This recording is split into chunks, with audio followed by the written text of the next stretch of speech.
नमस्कार, मी डॉक्टर शिवारी वाघ, संचालक aspire education institute, Chhatrapati Sambhajinagar. विद्यार्थी मित्रांनो, महाराष्ट्र सीटीसीच्या वतीनं BMS BHMSचा तिसरा राऊंड जाहीर झालेला आहे. 85% कोट्याच्या या ॲडमिशन प्रक्रियेमध्ये अनेक मुलांचं BMSचं स्वप्न त्या ठिकाणी पूर्ण होताना आपल्याला पाहायला मिळालेलं आहे.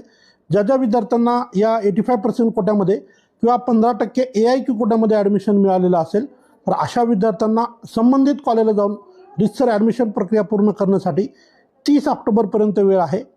या राऊंडमध्ये मिळालेलं कॉलेज आपल्याला घेणं बंधनकारक आहे, कंपल्सरी आहे. सो ज्या ज्या विद्यार्थ्यांना या 15% किंवा 85% कोट्यात BMS किंवा BHMS किंवा BUMSला ॲडमिशन मिळालेलं असेल, तर नक्की 30 ऑक्टोबरपूर्वी आपली रितसर ॲडमिशन प्रक्रिया पूर्ण करा. हे ॲडमिशन घेऊन तुमचा प्रवास या ठिकाणी संपेल. ॲडमिशन घेतलं जरी किंवा नाही पण घेतलं तरी तुम्हाला पुढचा राऊंड करता येत नाही. या राऊंडनंतर अपग्रेडेशनची प्रक्रिया नाही आहे किंवा हे राऊंड सोडून देऊन पण पुढच्या राऊंडमध्ये वेगळं रजिस्ट्रेशन करून तुम्हाला पार्टिसिपेट करता येत नसतं. सो जे विद्यार्थी या BMS BHMSच्या प्रक्रियेत होते, अशा सर्व विद्यार्थ्यांनी याची आवर्जून नोंद घ्यावी. या ठिकाणी थांबतो. धन्यवाद.